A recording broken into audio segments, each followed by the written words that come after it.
பரலோக பிதாவின் பிள்ளையே, எல்லா இருதயங்களையும் யோசனைகளையும் அறிந்த இயேசு கிறிஸ்துவின் நாமத்தில் உங்களை மற்றும் ஒரு வேத ஆராய்ச்சி நிகழ்ச்சிக்கு வரவேற்கிறோம். எல்லா காவலோடும் நம் இருதயத்தை காத்துக்கொள்ள தேவன் கிருபை புரிவாராக. நமது இருதயமே எல்லா தீங்கிற்கும் காரணம் என்று இயேசு கிறிஸ்து கூறினார். இந்த இருதயத்தை கர்த்தருக்குள் பரிசுத்தமாக காத்துக்கொள்வது எப்படி? வேத வசனங்களை வாசித்து அவற்றை ஆராய்ந்து அது எழுதப்பட்ட அர்த்தம் புரிந்து அதன்படி நடப்பதுதான். இன்று நாம் எரேமியா 3 முதல் 6 அதிகாரங்கள் வரை தியானிக்க போகிறோம். தேவன் தாமே நம்மோடு கூட இடைப்படுவாராக.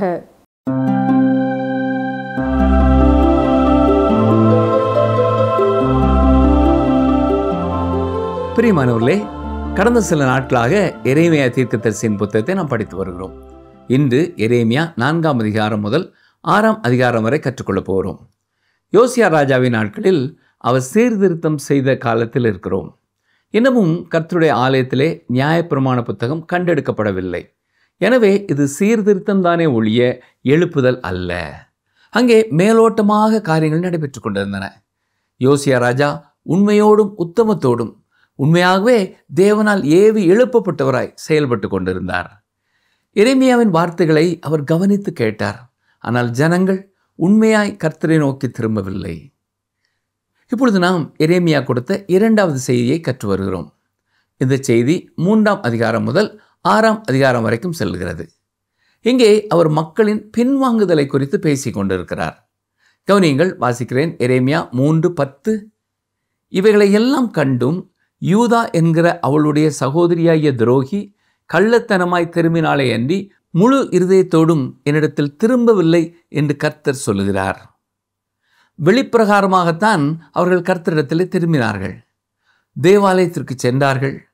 வழக்கமாய் செய்யும் சடங்காச்சாரங்களை எல்லாம் நிறைவேற்றினார்கள். ஆனால் உண்மையில் அவர்கள் இருதயம் அதில் இல்லை. நாம் அறிந்து கொள்ள வேண்டிய ஒரு உண்மை என்னவென்றால், உண்மையான எழுப்புதல் இல்லாமல் சீர்திருத்தம் நடைபெற முடியும். எழுப்புதல் இல்லாமல் நடைபெறும் சீர்திருத்தம் உண்மையான மாற்றத்தை ஏற்படுத்த முடியாது. இந்நாட்களிலே நாம் நம்மை சுற்றி பார்ப்பது போல வேத வசனத்தின் மேல் மக்களுக்கு இருக்கும் புதிய ஆவல் ஒரு எழுப்புதலாக மாறலாம். ஆனால் அது வெறும் கூட்டங்களாகவும் இருந்துவிட வாய்ப்பு இருக்கிறது.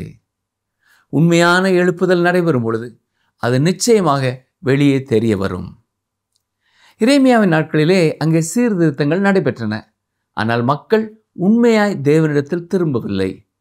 என்றாலும் இந்த சூழ்நிலை உன்னதமான தீர்க்க தரிசனங்களை சொல்ல எரேமியாவை தூண்டியது. எரேமியா 3:16 முதல் 18 வரை உள்ள வசனங்களை பாருங்கள். அவர் அங்கே சொல்வதென்ன? அந்நாட்களிலே எல்லா தேசங்களிலிருந்தும் எருசலேமில் கர்த்தருடைய ஆலயத்திலே மக்கள் ஒன்று கூடுவார்கள். இந்த சத்தியம் கூட யூதா ஜனங்கள் தங்கள் தேவாலயத்திலே செய்யும் பணிவிடைகளை உண்மையானதாய் செய்ய வழிநடத்தி இருக்கலாம். ஆனால் அவர்கள் செவி கொடுக்கவில்லை. என்றாலும் கர்த்தர் மீண்டும் அவர்களோடு கெஞ்சி கேட்கிறார். சீர்கெட்ட பிள்ளைகளே, திரும்புங்கள் என்று அழைக்கிறார். நான் உங்களை குணமாக்குவேன் என்று கூறுகிறார். 4ஆம் அதிகாரத்தின் முன்பகுதியிலே ஜனங்கள் தேவனிடமாய் திரும்பினார். கர்த்தர் என்ன செய்வார் என்பதையும் கூறுகிறார். கவனிங்கள், வாசிக்கிறேன். எரேமியா 4:1. இஸ்ரவேலே, நீ திரும்புகிறதற்கு மனதாயிருந்தால் என்னிடத்தில் திரும்பு என்று கர்த்தர் சொல்கிறார். நீ உன் அருவருப்புகளை என் பார்வையை நின்று அகற்றிவிட்டால் நீ இனி அலைந்து தெரிவதில்லை. கர்த்தர் உண்மையாகவே அவர்கள் மேல் அக்கறை உள்ளவராய் இருக்கிறார். அவர்களோடு சரியான உறவு கொள்ள அவர் விரும்புகிறார். அவர்கள் மனம் திரும்பினால் அவர்கள் அந்த தேசத்தை விட்டு வேறு எங்கும் அலைய வேண்டியதில்லை என்பதையும் உறுதியாய் சொல்லுகிறார். தொடர்ந்து 2ஆம் 3ஆம் வசனங்களை கவனியுங்கள். உண்மையோடும் நியாயத்தோடும் நீதியோடும் கர்த்தருடைய ஜீவனை கொண்டு ஆணையிடுவாய். புறஜாதிகளும் அவருக்குள் ஆசீர்வதிக்கப்பட்டு அவருக்குள் மேன்மை பாராட்டுவார்கள். யூதா மனுஷரோடும் எருசலேமியரோடும் கர்த்தர் சொல்கிறது என்னவென்றால், நீங்கள் முள்ளுகளுக்குள்ளே விதையாதிருங்கள், உங்கள் தரிசு நிலத்தை பண்படுத்துங்கள். வேறு வார்த்தைகளில் சொல்ல வேண்டுமென்றால், சீர்திருத்தத்தினால் பயனில்லை. நீங்கள் ஒரு விதையை நிலத்திலே விதைக்கலாம். ஆனால் அந்த நிலம் அதற்காக முதலாவதாக பண்படுத்தப்பட்டிருக்க வேண்டும். முள்ளுள்ள இடங்களிலே விதைப்பதினால் அதில் பயனில்லை. இயேசு கிறிஸ்து இதை குறித்து இவ்வாறு சொல்லியிருக்கிறார். பாருங்கள், மத்தேயு எழுதின சுவிசேஷம் 7ஆம் அதிகாரம் 6ஆம் வசனம். உங்கள் முத்துக்களை பன்றியின் முன் போடாதிருங்கள். ஆம், இது மிகவும் உண்மைதான். சில நேரங்களிலே சில இடங்களிலே கர்த்தருடைய வார்த்தையை பிரசங்கிப்பதால் எந்த பயனும் இல்லை. அது கண்ணுக்கினிய மற்றும் பரபரப்பான ஒன்றாயிருப்பதாலும் சிலர் சுசேஷத்தை அறிவிக்க முயற்சிக்கிறார்கள். தரிசு நிலத்தை பண்படுத்துங்கள் என்றுதான் கர்த்தர் சொல்லுகிறார்.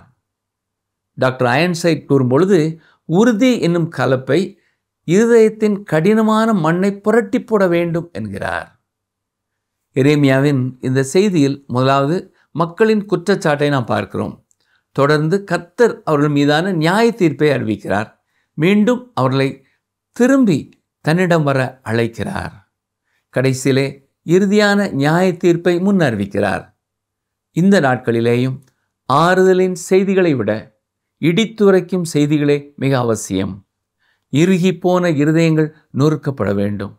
நாமும் உலகத்தில் ஒரு முக்கியமான வல்லரசு என்று மார்தட்டலாம். ஆனால் ஒரு இரவிலேயே தேவன் இதை கவிழ்த்து போட முடியும்.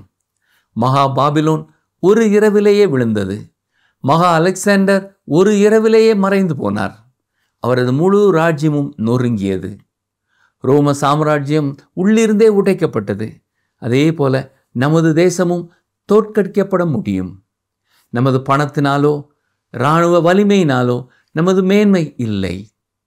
மக்கள் கடவுளை விட்டு தூரம் போய் கொண்டிருக்கிறார்கள். எங்கு பார்த்தாலும் சீரழிவுகளையும் ஒழுக்க சீரழிவுகளையும் நாம் பார்க்கிறோம். யாராவது இந்த காரியங்களை குறித்து பேச வேண்டும். ஆனால் இதை குறித்து குறைவாகவே பேசப்படுகிறது. சொல்லப்போனால் முள்ளுள்ள இடங்களிலே நாம் கர்த்தருடைய வசனத்தை விதைத்து கொண்டிருக்கிறோம். இவ்வாறு நாம் செய்யும் தவறான காரியத்தை குறித்து தேவன் நம்மை எச்சரிக்கிறார். அங்கே அன்று யூதா மனம் திரும்ப கர்த்தரும் மற்றுமொரு வாய்ப்பை கொடுக்கிறார். எரேமியா 4ஆம் அதிகாரம் 4ஆம் வசனம் பாருங்கள். யூதா மனுஷரே, எருசலேமின் குடிகளே, உங்கள் கிரியைகளுடைய பொல்லாப்பின் நிமித்தம் என் உக்கிரம் அக்கினியைப் போல எழும்பி அவிப்பார் இல்லாமல் எரியாதபடிக்கு நீங்கள் கர்த்தருக்கென்று உங்களை விருத்த சேதனம் பண்ணி உங்கள் இருதயத்தின் நுனித்தோலை நீக்கி போடுங்கள். வெளிப்படையாய் விருத்த சேதனம் பண்ணினார்கள். இது அவர்கள் இஸ்ரவேல் தேசத்திற்கு சொந்தமானவர்கள் என்பதற்கான ஒரு அடையாளமாகவே இருந்தது. ஆனால் இந்த மேலோட்டமான சடங்காச்சாரத்தை தேவன் விரும்பவில்லை. அவர்கள் இருதயமே கர்த்தருக்கு நேராய் திரும்ப வேண்டும். இப்பொழுது எரேமியா வடக்கிலிருந்து பாபிலோன் வல்லமையோடு வந்து அவர்களை அழிக்கப் போகிறது என்பதை தெளிவாக கூறுகிறார். பாருங்கள், எரேமியா 4ஆம் அதிகாரம் 6 முதல் 8 வசனங்களை வாசிக்கிறேன். சீயோனுக்கு நேரே கொடியேற்றுங்கள், கூடுங்கள், நிற்காதிருங்கள். நான் வடக்கே இருந்து பொல்லாப்பையும் மகா சங்காரத்தையும் வரப்பண்ணுகிறேன். உன் தேசத்தை பாழாக்கி விடும்படிக்கு சிங்கம் தன் புதரிலிருந்து எழும்பி ஜாதிகளை சங்கரிக்கிறவன் தன் ஸ்தானத்திலிருந்து புறப்பட்டு வருகிறான். உன் பட்டணங்கள் குடியிராதபடி அழிக்கப்படும் என்கிறார். இது நிமித்தம் ரெட்டை கட்டி கொள்ளுங்கள், புலம்பி அலறுங்கள். கர்த்தருடைய உக்கிர கோபம் நம்மை விட்டு திரும்பவில்லையே. இஸ்ரவேலின் 10 கோத்திரங்கள் சிறைப்பிடிப்பிற்குள் சென்றது. அந்த சம்பவத்திலிருந்து ஒரு எச்சரிப்பை உணர்ந்து கொள்ள வேண்டும் என்று எரேமியா கூறுகிறார். இப்பொழுது தேவன் வடக்கே புதிய ஒரு வல்லரசை உருவாக்குகிறார்.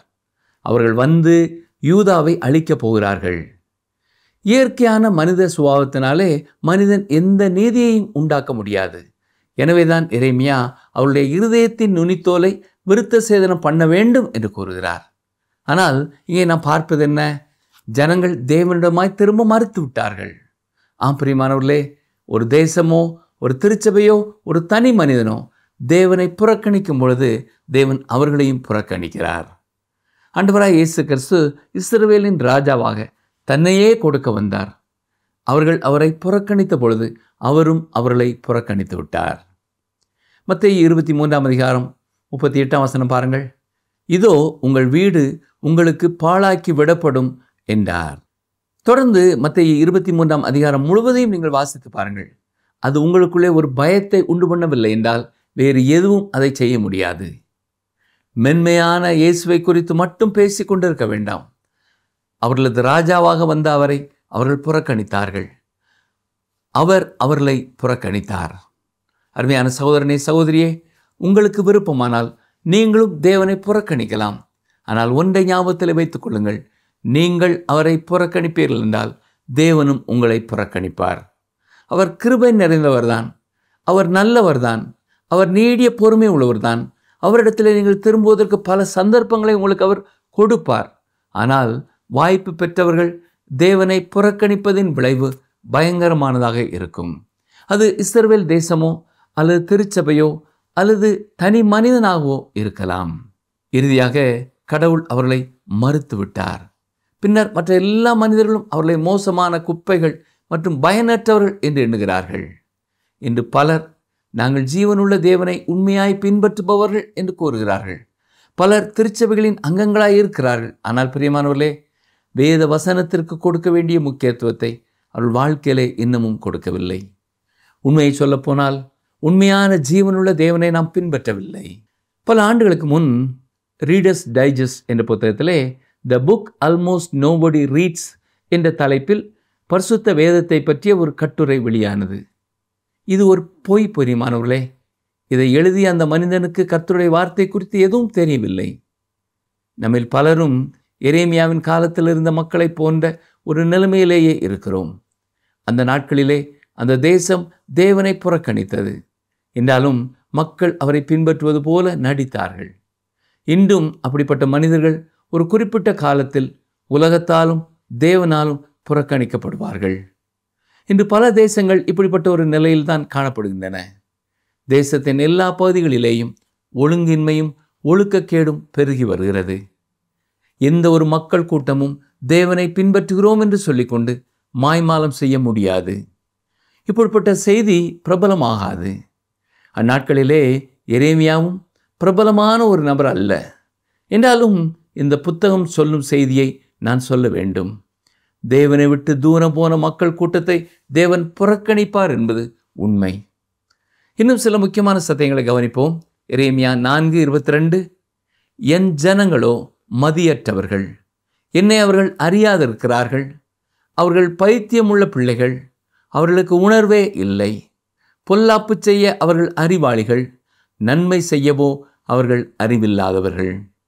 ஒரு காலத்தில் கர்த்தரை அறிந்திருந்த அரசாங்கங்களும் ஆலோசனைக்காக பெரிய பல்கலைக்கழகங்களிலே உள்ள சிறந்த அறிவுள்ளவர்களிடத்திலே ஆலோசனை கேட்டது. நாமும் பல நேரங்களிலே ஆலோசனைக்காக ஞானமுள்ளவர்களிடத்திலே போகிறோம். எல்லா காரியங்களிலேயும் நாம் ஒருவேளை உயர்ந்து விளங்கலாம். ஆனால் நீதி நியாயத்திலே நாம் இன்னமும் தேவனுக்கு அருகில் செல்லவில்லை. தேவனை அறியும் அறிவிலே இன்னும் நாம் வளரவில்லை. தேவனை அறிந்திருப்பது போல பாசாங்கு செய்தவர்களும் தேவனை அறியா மூடர்களுமாய் இருக்கிறோம். உலக அறிவில் சிறந்தவர்களாக இருக்கலாம்.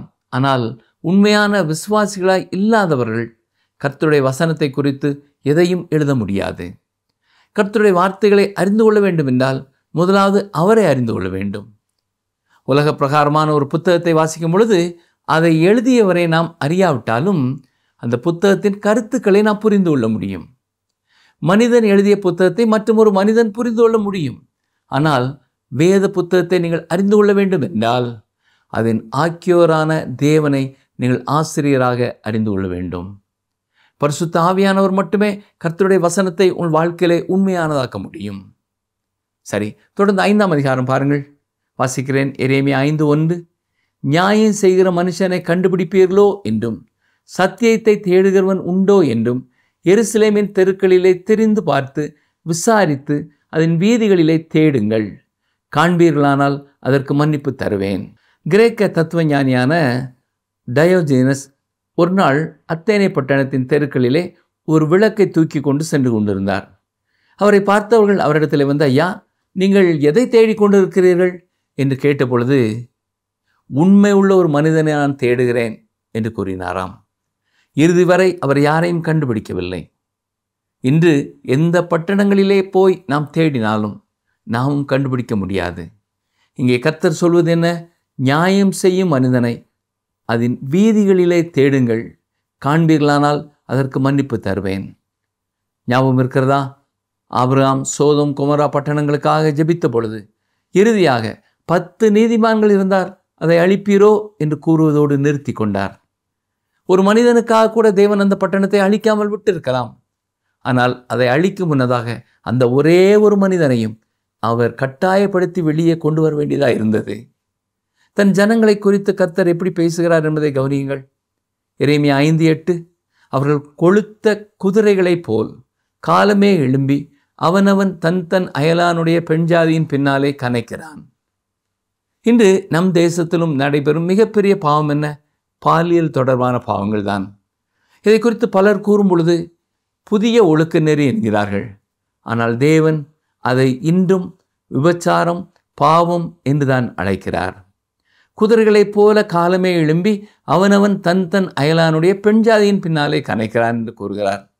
இன்று நம்முடைய சமுதாயத்தின் நிலையும் இப்படித்தான் இருக்கிறது. எரேமியா 5:27, குருவிகளால் கூண்டு நிறைந்திருக்கிறது போல் அவர்கள் வீடுகள் கபடங்களால் நிறைந்திருக்கிறது. ஆதலால் அவர்கள் பெருகி ஐஸ்வர்யவான்களாகிறார்கள். இன்று பல குடும்பங்களிலே இருக்கிற சூழ்நிலைகளினாலே பல பிள்ளைகள் வீட்டை விட்டு வெளியேறுகிறார்கள். ஆம், வீடுகள் கபடங்களால் நிறைந்திருக்கிறது. தகப்பனும் தாயும் அடிக்கடி சண்டையிடுவது பிள்ளைகளுக்கு வெறுப்பை உண்டு பண்ணுகிறது. பணத்திற்காக பெற்றோர் பல மணி நேரங்கள் வெளியே இருப்பதால், பிள்ளைகளுக்கு கொடுக்கப்பட வேண்டிய நேரம் கொடுக்கப்படாமல் இருப்பதால், பிள்ளைகளை நேசிக்கும் அன்பு முன்பு போல் இல்லாததால் பிள்ளைகள் அங்கே வாழ விருப்பமற்றவர்களாய் வெளியேறுகிறார்கள். இப்பொழுது நாம் 6ஆம் அதிகாரத்திற்குள்ளே வருவோம். இங்கே தேவனுடைய சத்தத்தை கேட்க மறுக்கும் யூதாவை குறித்து தீர்க்கதரிசி பேசுகிறார். இந்த 2வது செய்தி 6ஆம் அதிகாரத்தில் நிறைவடைகிறது. எரேமியா 6:13 கவனியுங்கள். அவர்களில் சிறியோர் முதல் பெரியோர் மட்டும் ஒவ்வொருவரும் பொருளாசைக்காரர். இதுவும் அல்லாமல் தீர்க்கதரிசிகள் முதல் ஆசாரியர்கள் மட்டும் ஒவ்வொருவரும் பொய்யர். இன்று பலர் பேராசை கொண்டவர்களாய் இருக்கிறார்கள்.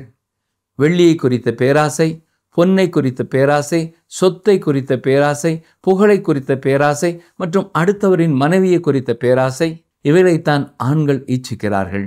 பல ஊழியர்களின் வாழ்க்கையிலும் உண்மை இல்லாத ஒரு சூழ்நிலை. எரேமியா 6:14, சமாதானம் இல்லாதிருந்தும் சமாதானம் சமாதானம் என்று சொல்லி என் ஜனத்தின் காயங்களை மேற்பூச்சாய் குணமாக்குகிறார்கள். அங்கே வெளிப்படையான மேலோட்டமான சீர்திருத்தம் ஏற்பட்டது. அங்கே கொஞ்சம் சுகம் இருந்தது. ஆனால் புற்றுநோய் வியாதிக்கு முகத்திலே போடும் பவுடரை போட்டுவிட்டு சுகமாகிவிட்டது என்று கூறுகிறார்கள். அங்கே சமாதானம் சமாதானம் என்று கூறினார்கள். ஆனால் உண்மையில் அங்கே சமாதானம் இல்லை. இன்றும் நாம் சமாதானத்தை குறித்து மிக அதிகமாக கேள்விப்படுகிறோம். ஆனால் உண்மையில் இறுதி யுத்தத்திற்காக ஆயத்தப்படுகிறோம். எரேமியா 6:19, பூமியே கேள், ஜனங்கள் என் வார்த்தைகளை கேளாமல் இருந்து என் நியாயப்பிரமாணத்துக்கு செவி கொடாமல் அதை வெறுத்து விடுகிறார்கள். அவர்கள் மேல் நான் அவர்கள் நினைவுகளின் பலனாகிய தீங்கை வர பண்ணுவேன். அவர்கள் கர்த்தருடைய வார்த்தையை புறக்கணித்ததால் அவர்கள் கர்த்தரை புறக்கணித்தார்கள். எப்பொழுதுமே மனிதன் தேவனை புறக்கணிக்கும் பொழுது எப்பொழுதும் ஒரு காரியம் தொடர்ந்து வருகிறது. எரேமியா 6:30, அவர்கள் தள்ளுபடியான வெள்ளி எனப்படுவார்கள், கர்த்தர் அவர்களை தள்ளிவிட்டார். இங்கே எரேமியா மூலம் கர்த்தர் யூதா ஜனங்களுக்கு சொல்வது இதுதான். என் நியாயப்பிரமாணத்தை நீங்கள் புறக்கணித்தீர்கள், நான் உங்களை புறக்கணிக்கிறேன். நான் உங்களை புறக்கணிக்கும் பொழுது இந்த உலகத்தில் உள்ள ஜனங்களும் உங்களை புறக்கணிப்பார்கள். ஆம், இந்த வண்ணமாகவே தான் எரேமியாவின் காலத்திலே நடைபெற்றது. நம் காலத்திலேயும் இதுதான் நடைபெறும். நாம் கர்த்தருடைய வசனத்தையும் கர்த்தரையும் நமது வாழ்க்கையிலிருந்து புறக்கணிக்கும் பொழுது நம்மை சுற்றி உள்ளவர்கள் நம்மை புறக்கணிப்பார்கள். இன்று நாம் கற்றுக்கொண்ட வசனங்களை சுருக்கமாய் மீண்டும் சிந்திப்போமா? சீர்திருத்தங்கள் எழுப்புதல் ஆகாது. அநேக வேதபாட வகுப்புகள் நடைபெறுவதால் எழுப்புதல் உண்டாகிவிடாது. வேத வசனங்களை கேட்கும் முன் மக்களின் இருதயம் பண்படுத்தப்பட வேண்டும். ஆர்வம் என்னும் ஆயத்தம் வேண்டும். கர்த்தருடைய வார்த்தைகளை அறிந்து கொள்ள வேண்டும் என்றால் முதலாவது அவரை அறிந்து கொள்ள வேண்டும். நாம் இன்னும் எந்த காரியத்திலே மனம் திரும்ப வேண்டும் என்று நமது மனசாட்சியில் கர்த்தர் பேசுகிறாரோ அதை குறித்து தீவிரமாய் சிந்தித்து உண்மையாய் மனம் திரும்புவோமா? ஜெபம் செய்வோம். எங்களை நேசிக்கிற எங்கள் அன்பின் ஆண்டவரே, இந்த வசனங்களை கேட்கும் பொழுது எங்கள் ஒவ்வொருவருடைய இருதயத்திலேயும் நீர் எந்தெந்த பாவங்களை குறித்து நாங்கள் மனம் திரும்பும்படியாக எங்களை அழைக்கிறீரோ அதை உணர்ந்தவர்களாய் உம்முடைய சமூகத்திலே நாங்கள் மனம் திரும்ப தொடர்ந்து எங்களோடு பேசும் உம்முடைய பரிசுத்த ஆவியானவரின் பலனை எங்களுக்கு தாரும். மீட்பர் இயேசு கிறிஸ்துவின் நாமத்தினாலே வேண்டிக் கொள்கிறோம் பிதாவே, ஆமென். இந்த நிகழ்ச்சி உங்களுக்கு ஆசீர்வாதமாய் இருந்திருக்கும் என்று நம்புகிறோம். தொடர்ந்து கர்த்தருடைய வார்த்தைக்கு கீழ்ப்படியுங்கள். கர்த்தருடைய வார்த்தைகளை ஆவலோடு வாசியுங்கள், தியானியுங்கள். கர்த்தர் உங்களை ஆசீர்வதிப்பாராக. ஆமென்.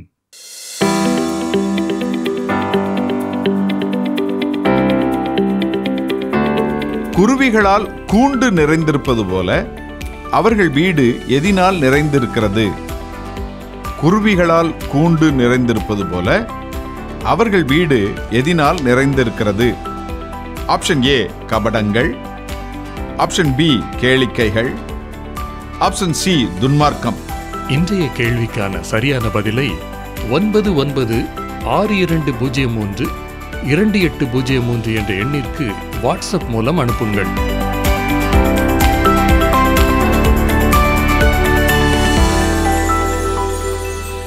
இன்றைய நாளின் வேத ஆராய்ச்சி நிகழ்வு உங்களுக்கு உபயோகமாக இருந்திருக்கும் என்று நம்புகிறோம்.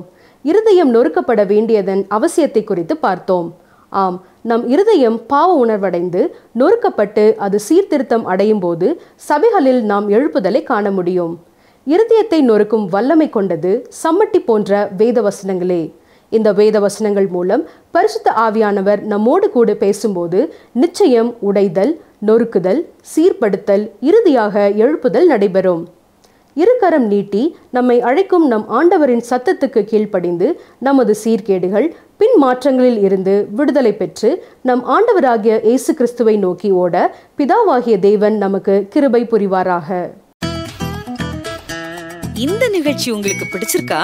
அப்ப இப்பவே மிஸ்டர் கால் கொடுங்க. பரிசு வெல்றது நீங்களாவும் இருக்கலாம்.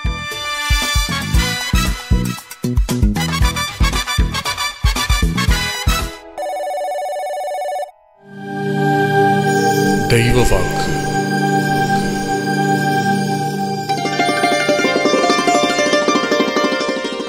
நீங்கள் திடன் கொண்டு தைரியமாயிருங்கள், பயப்படாமலும் கலங்காமலும் இருங்கள். அவனோடு இருக்கிறவர்களை பார்க்கிலும் நம்மோடு இருக்கிறவர்கள் அதிகம். 2 நாளாகமம் 32:7.